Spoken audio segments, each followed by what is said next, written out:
A promessa de Deus ao homem. Palestra de Neville Goddard. Realizada em 8 de fevereiro de 1963. Este é um dos assuntos mais difíceis que tenho para contar. Se eu não tivesse experimentado, não ousaria tentar. A promessa de Deus é verdadeira, aquele que a prometeu é fiel e está sendo cumprida em todos os seres deste mundo e nos inumeráveis seres que virão. A primeira declaração dela, você encontra em Gênesis 17. Somos informados superficialmente que Abraão tinha 99 anos e lhe foi prometido um herdeiro, um filho. Se você conhece a história, ele teve um filho que foi descrito como um jumento selvagem no capítulo 16. Este nasceu de uma serva da casa de Abraão, nasceu de Agar, nasceu de uma escrava, e o Senhor disse a ela, e você terá um filho e seu nome será Ismael, Deus ouve. Ele será um jumento selvagem de um homem, sua mão contra todos os homens e a mão de todos os homens contra ele. Abraão queria um filho nascido de Sarai. Ele tinha 99 anos e ela 90. Isso é tudo simbolismo. Foi dito a ele que ele teria um filho e seu nome seria Isaque e ele ri. Então somos informados de que Deus cumpriu sua promessa, e ele que tinha 99 anos e ela 90 trouxe a este mundo um filho chamado Isaque. Essa é a primeira sugestão da promessa de Deus ao homem. Antes disso, tudo era preparatório, como preparar o homem. Para nos preparar para este momento no tempo em que nos tornaríamos receptivos o suficiente, sensíveis o suficiente, para receber esta promessa. Somos informados no livro de Gálatas que o prometido era Jesus Cristo. Ouça as palavras cuidadosamente. Ora, as promessas foram feitas a Abraão e à sua descendência. Não diz. E à descendência, referindo-se a muitos, mas referindo-se a um, e à tua descendência, que é Cristo. Aqui vemos que o prometido era Jesus Cristo. Sua descendência, Jesus Cristo. Agora nos voltamos para Atos 26. Aqui Paulo é trazido acorrentado diante do rei Agripa. E o rei disse a ele: você pode pleitear sua própria causa, você pode se defender. E ele disse: aqui estou sendo julgado por minha esperança na promessa que Deus fez a nossos pais, a qual nossas 12 tribos esperam alcançar, e ansiosamente, sinceramente adoram noite e dia. E por esta esperança sou acusado pelos judeus, ó rei. Porque é considerado incrível por qualquer um de vocês que Deus ressuscite os mortos. Aqui está nossa esperança, se os mortos não são ressuscitados, o que importa se você constrói o maior monumento do mundo para si mesmo, se você fez bilhões e não ressuscitou dos mortos, o que importa, ou todas as realizações do mundo, se elas se desgastam como uma vestimenta e esse é seu último momento. E aqui estou eu em julgamento por minha esperança na promessa, feita por Deus aos nossos pais. Por que estou em julgamento? Eu acredito. Então, aqui está o apelo de Paulo diante do rei. Por que estou em julgamento? Agora, deixe-me contar minha história pessoal sobre isso. Eu ouvi, como você ouviu. Fui criado na fé cristã, como muitos de vocês, e ouvi como minha mãe e meu pai ouviram, e eu não entendi. Nenhum padre, nenhum rabino, nenhum ministro conta isso. Eles falavam da Bíblia, ou você vai a um médium para ouvir e comungar com alguém que supostamente está morto, e todos eles trazem vozes de volta. Não tem nada a ver com isso. Não tem nada a ver com nenhum médium e percepção extrasensorial, é algo totalmente diferente. Aqui eu me movo pelo espaço neste mundo, e então um momento quando eu menos esperava, na verdade eu não esperava, eu não tinha a menor ideia do que era tudo isso. É por isso que estou tão encorajado, porque eu não esperava por isso nesta vida, portanto eu sei que a promessa será cumprida e todos a receberão. Eu não a ganhei. Nenhum homem é bom o suficiente para ganhá-la. A promessa é incondicional. Então, aqui estou eu, um homem normal com todas as limitações e fraquezas do homem. Se eu tivesse que voltar aos meus 58 anos, todas as coisas eu julgaria duramente, se eu me sentasse em julgamento. E eu, que não conseguia me conceber digno de receber este presente fantástico. Uma noite fui dormir normalmente na cidade de São Francisco, e nas primeiras horas da manhã uma vibração mais intensa estava acontecendo na minha cabeça e comecei a acordar. Em vez de acordar na cama do meu quarto de hotel, estou acordando no meu crânio para descobrir que meu crânio não é um quarto, meu crânio é um sepulcro, uma tumba, e estou totalmente acordado no meu crânio, sozinho. Pela primeira vez na eternidade eu realmente estava acordado. Houve um momento de pânico, e depois daquele momento de pânico comecei a tatear ao redor, e senti a base do meu crânio e empurrei e algo cedeu, e eu saí, de cabeça, como uma criança nascendo, e desci, centímetro por centímetro por centímetro. Eu me puxei para fora do meu crânio e lá fiquei deitado no chão por alguns segundos. Então me levantei e olhei de volta para a cama e lá estava meu corpo na cama. Estava terrivelmente pálido, jogando minha cabeça de um lado para o outro. Então ouvi esse vento, um vento fantástico, como descrito no livro de Atos, e aqui veio um vento repentino do céu. Olhei para o canto do quarto porque ele vinha daquela direção, e então olhei de volta para a cama onde o corpo estava e o corpo tinha sumido. Eles removeram o corpo, um corpo que era tão real apenas alguns segundos antes. Mas aqui estavam sentadas 3 testemunhas, 3 homens, eles não me viram e eu sou mais real do que jamais fui na eternidade. De repente, tomei consciência da realidade da minha própria invisibilidade.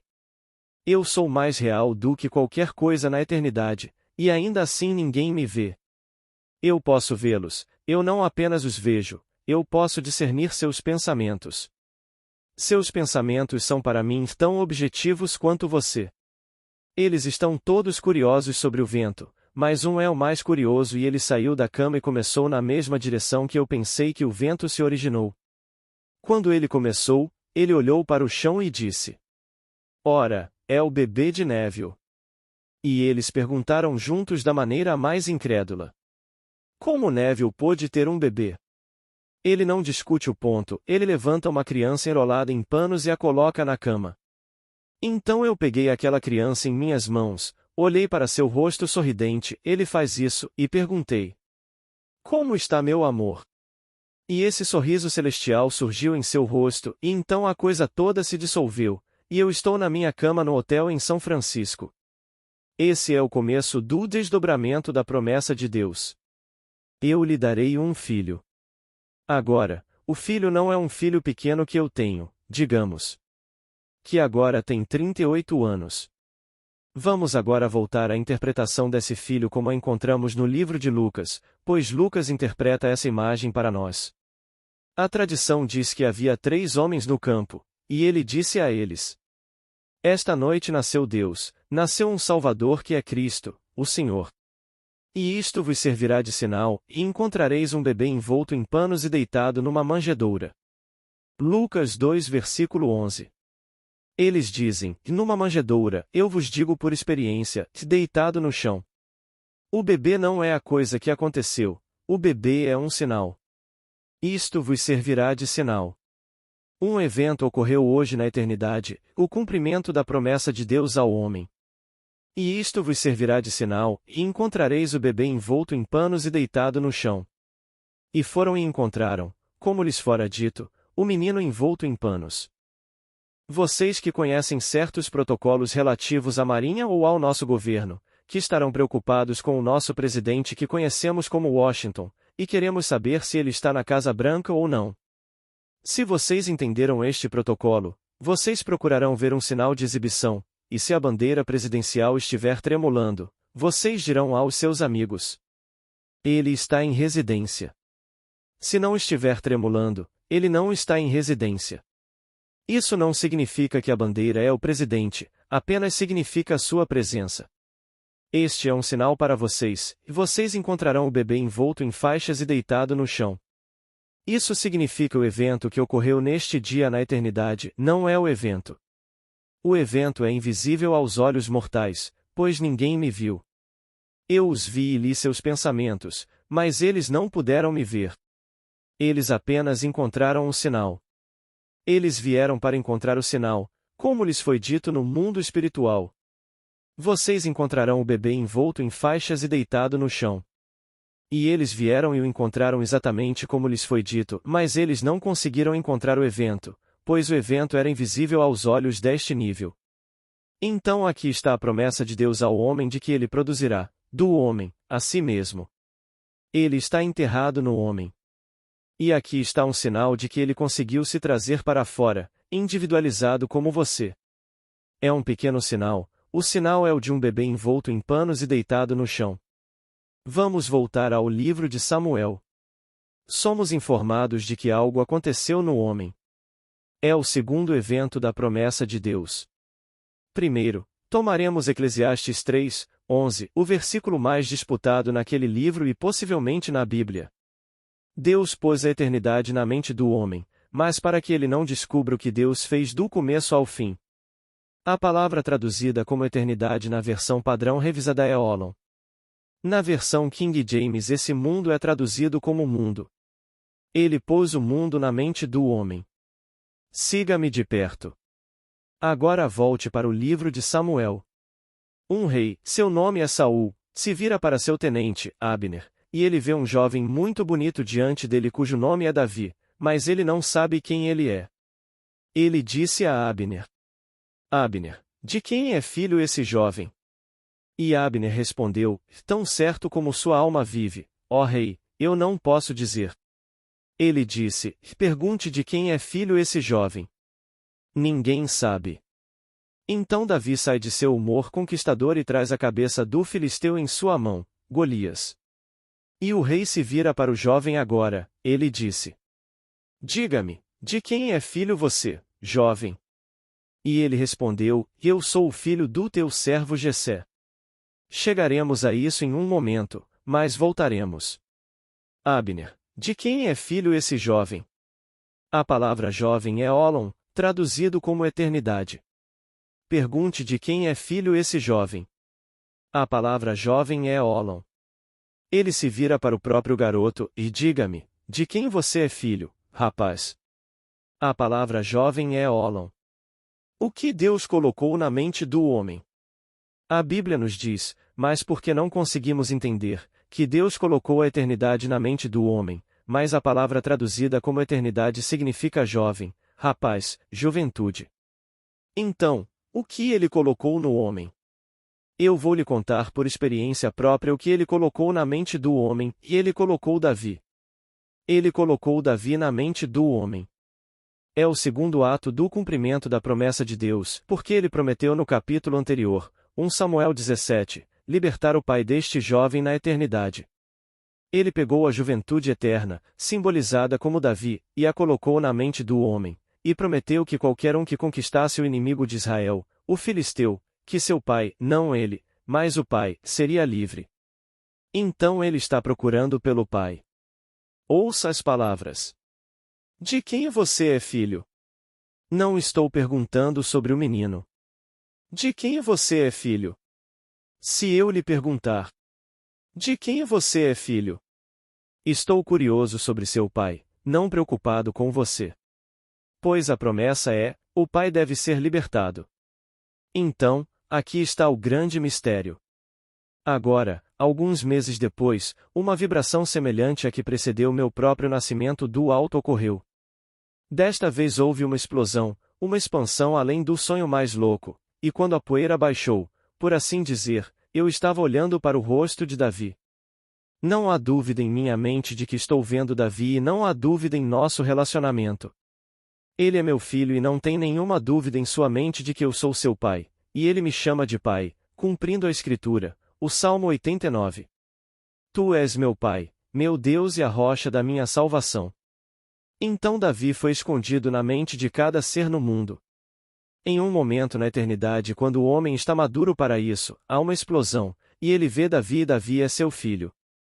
Ninguém sabe quem é o pai, exceto o filho, e qualquer um a quem o filho escolher revelá-lo.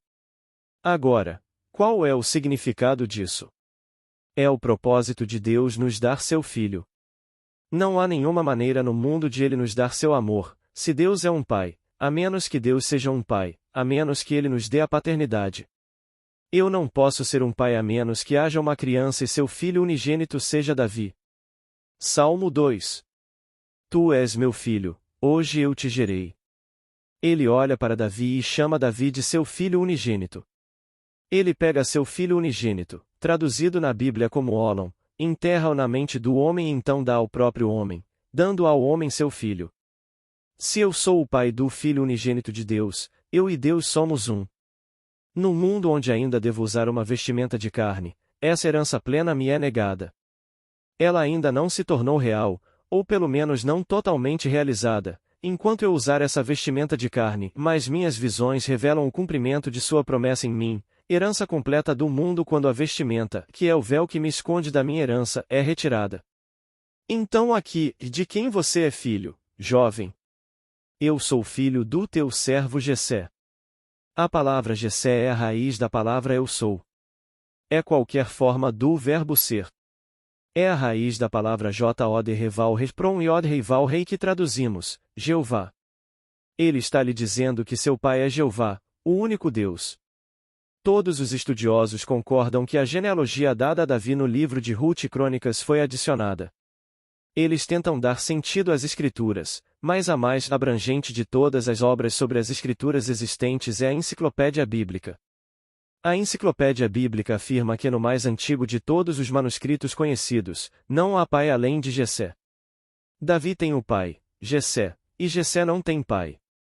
Não há genealogia de Jessé nos primeiros manuscritos conhecidos na língua hebraica, mas homens tentando dar sentido a isso adicionaram uma genealogia. Eles remontam de Jessé até Adão, que agora temos em nosso livro de Lucas e Mateus, mas os primeiros manuscritos conhecidos começam com Jessé. Ele não tem, como Melquisedeque, nenhum histórico, porque Deus não tem pai. Então o pai de Davi é Jessé, que significa eu sou, e eu sou não tem nada por trás disso. Não tem origem de laços em si mesmo. Então, quando você vê Davi, Deus se completou e se deu a você. Não há como ele se dar a você e ainda assim não lhe dar seu filho. Se ele restringe seu filho e não lhe deu seu filho, ele não se deu a você, pois ele é um pai. Se eu lhe der a paternidade, então onde está meu filho? E então a criança vem diante de você e revela sua paternidade. A juventude eterna foi colocada na mente do homem, e então chega aquele momento no tempo em que os homens descobrem quem ele é, e é tudo Deus. Então a promessa, eu digo a você por experiência, é verdadeira. Somos informados em 2 Coríntios 1 versículo 20, falando de Cristo Jesus, nele todas as promessas de Deus se cumprem. Todas as promessas de Deus encontram sua afirmação, seu cumprimento, nele. Bem, quem é Cristo Jesus? Cristo Jesus é Deus Pai. Como chego a esse ponto? Escritura, mais experiência.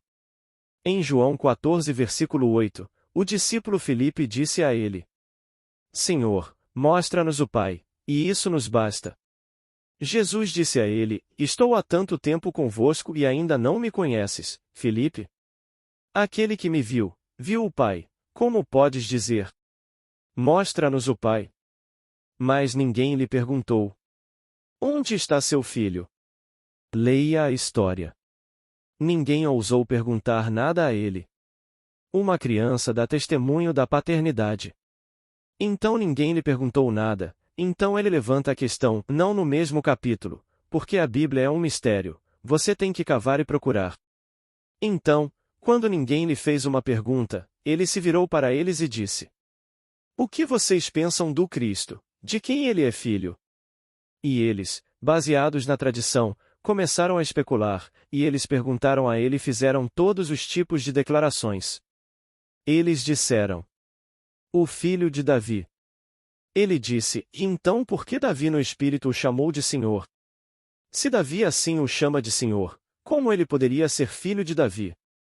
A palavra traduzida como Senhor é Adoni e cada criança se referia aos seus pais como Adoni, que significa meu pai, meu Senhor. Ele diz a você que ele cumpriu o Salmo 89.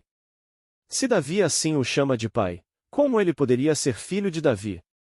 Eu lhe digo que a história está toda envolvida em você, se desenrolando em você, e no final você é herdeiro do universo, porque você é um com Deus e todos nós juntos temos o mesmo filho. Agora eu sou individualizado e você também, e todo ser neste mundo está destinado a ser semelhante a Cristo, sem perder sua individualidade, não na eternidade, e ainda assim você e eu somos um porque temos o mesmo Filho.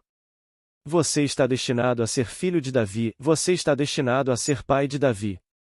Agora mesmo você acha que ele viveu há 3.000 anos, eu lhe digo que ele está enterrado em você.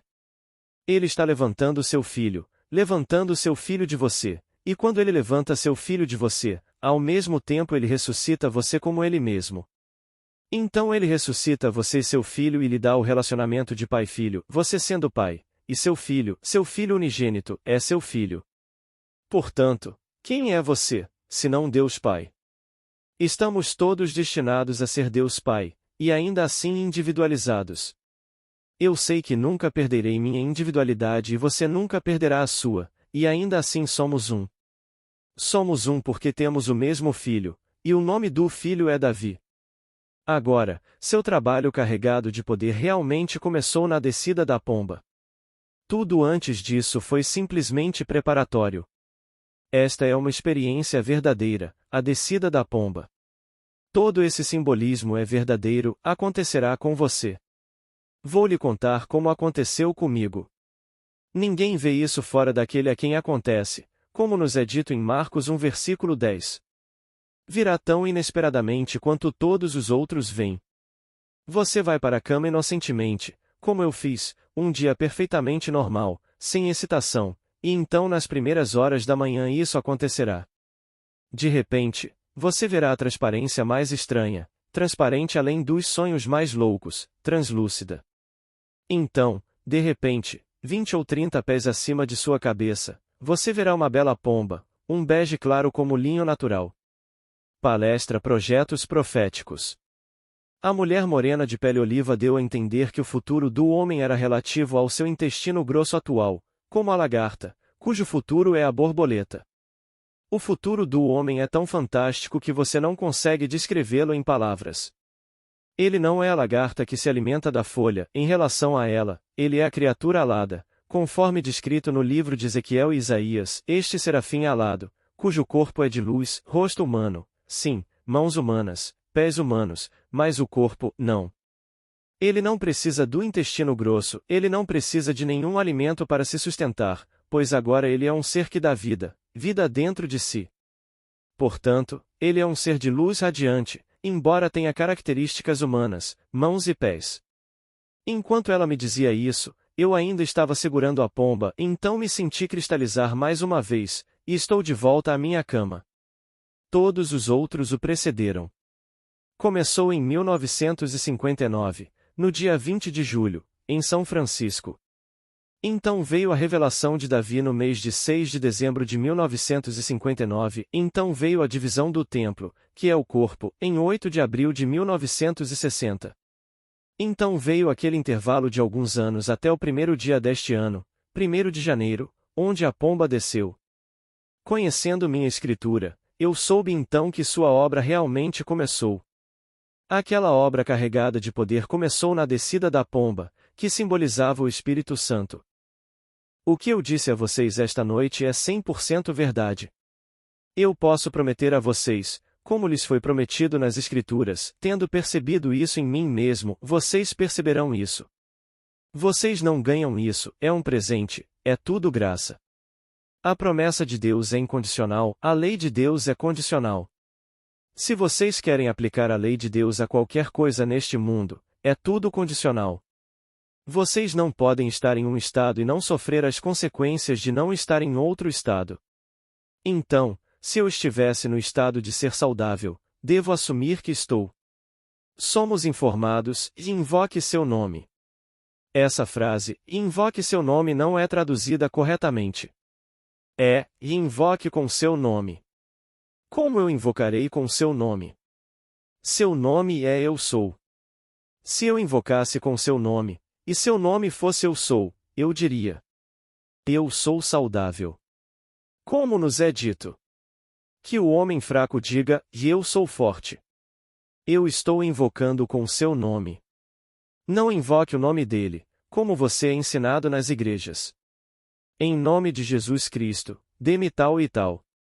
Não vai funcionar, mas se você invocar o nome dele quanto às finanças. Eu sou rico. O nome dele é Eu Sou. Se eu estivesse aqui como juiz, e pegasse Neville e o jogasse ali e o sentasse diante de mim e pedisse para ele se defender, sabendo que sei sobre ele, eu não poderia dar a ele o que me foi dado, o que me emociona além da medida, porque sei que todos receberão. Se eu realmente me sentisse bem, limpo e saudável no fundo do meu coração e todas essas coisas no mundo, então eu poderia sentir pena do resto do mundo, mas não me sinto assim. Eu sei o que fiz, sei do que sou capaz de fazer, e porque sei que essas coisas não são eu e ainda assim fui chamado e recebi esse dom, sei que todos o receberão. Como lhe é dito nas Escrituras: se vem por lei, então não é pela graça. Não veio por lei, veio pela graça. A lei nos foi dada por Moisés, mas a graça e a verdade vieram por Jesus Cristo. Todos serão chamados no devido tempo de Deus e receberão a paternidade, e a paternidade é dada a você por meio de seu filho. Sem paternidade, sem filho. Quem é o filho? O filho é Davi, e Jesus Cristo, como você foi ensinado a acreditar, é o filho. Ele não é o filho, Jesus Cristo é Deus Pai. Quando você me vê, Filipe, você vê o Pai. Como então você pode dizer: mostre-nos o Pai? As pessoas não conseguem entender bem esse mistério, mas ele realmente é Deus, o Pai. Qualquer um que se torna pai de Davi é Jesus Cristo, mesmo que ele não perca sua própria individualidade. E todos no mundo estão destinados a ser o pai de Davi, assim como Jesus Cristo é o pai de Davi. Ele não pode ser pai e não ter um filho. Quando ele nos diz: eu sou o pai, então onde está o filho?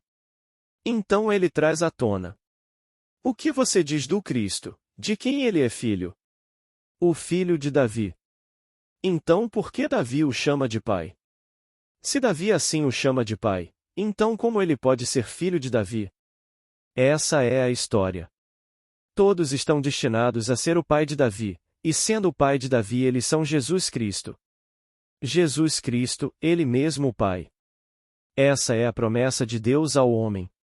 Se tentarmos racionalizar isso nesse nível, não fará sentido. Os sacerdócios do mundo não conhecem a Bíblia, então eles ensinam de forma diferente. Ele me enviou para lhe contar. Ou você não ouviu ou talvez tenha esquecido. Vim para lembrá-lo, porque de alguma forma peculiar isso depende de você ouvir e aceitar. Então o homem deve primeiro ouvir e aceitar, como nos foi dito no livro de Hebreus. Há uma grande diferença entre receber a promessa e receber o que foi prometido a você. Que promessa? Quando você recebe a promessa, você é declarado herdeiro do reino. Quando você recebe o que foi prometido, você obtém a herança, essa é a diferença. Quando você escreve um testamento e o advogado o registra, você ouve que eu escrevi um testamento e então você agora é herdeiro do meu patrimônio, mas você ainda não está na posse até que meu testamento seja executado. Então eu digo a vocês com efeito, que a promessa de Deus é fiel e verdadeira, e todos que a receberam devem continuar por um tempo. Ele não pode restringi-la, ele tem que contá-la na esperança de que muitos que a ouvem creiam, pois ela é baseada na crença na promessa. Então eu digo a vocês o que vai acontecer, na esperança de que vocês creiam. Por outro lado, se vocês estão querendo a lei de Deus, e querem dinheiro, ou coisas, ou algo mais neste mundo, apliquem-na. Vocês a obterão. Que aproveitaria ao homem ganhar o mundo inteiro e sofrer a perda de sua alma? Vocês conhecem essa história. Ele tinha mais grãos do que poderia colocar no celeiro. Ó homem insensato, não sabes que a tua alma te é pedida? Lucas 12 versículo 16, 20. Mas o homem não se importa. Ele não acredita nas promessas de Deus. Então, esta noite, tão pequena uma audiência como somos, posso pedir que vocês acreditem. Cada palavra que eu disse a vocês esta noite, eu experimentei. Acontece com todos os seres no mundo. Acreditem. No entanto, eu sou um homem tão frágil quanto vocês. Mas, apesar das fraquezas do homem exterior, a promessa de Deus foi cumprida em mim. Agora, vamos entrar no silêncio. Pergunta: se não vivenciarmos o nascimento nesta presente encarnação, ainda o vivenciaremos no futuro? Resposta: é difícil para o homem acreditar, mas o livro mais negado da Bíblia é Eclesiastes. No primeiro capítulo, somos informados. O que foi é o que será, e o que se fez é o que se fará, e não há nada novo debaixo do sol. Há alguma coisa da qual se diga, e veja, isto é novo? Já foi, em eras antes de nós. Não há lembrança das coisas passadas, nem haverá lembrança das coisas posteriores que ainda hão de acontecer. Eclesiastes 1:9, 11.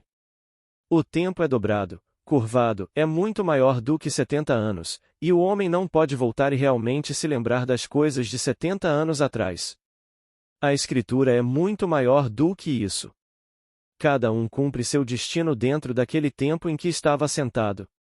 Você realizará a parte com modificação, e então Deus, em um momento, seu mais poderoso de todos os atos, ressuscitará você. Você é tirado do túmulo, pois este, o corpo, é o túmulo onde o homem está encerrado, e o homem é Deus. Gólgota significa caveira. Os sacerdócios do mundo tentam justificá-lo tentando encontrar uma pequena área no Oriente Próximo onde eles alegam tê-lo encontrado. Eles dizem aos fiéis ao redor do mundo, e eles acreditam. Cristo em você é a esperança da glória. Cristo será ressuscitado, e você e ele são um. Jesus Cristo é seu Criador e ele é seu marido, e ele tem que deixar tudo e se apegar a você. Gratidão por estar aqui e por acompanhar o áudio de hoje. Inscreva-se no canal para continuar recebendo conteúdos que nutrem sua alma, e não se esqueça de ativar as notificações para não perder nenhuma novidade. Sua presença é uma verdadeira vitória, e juntos construiremos uma comunidade de luz e sabedoria. Que Deus te abençoe sempre, e até o próximo vídeo.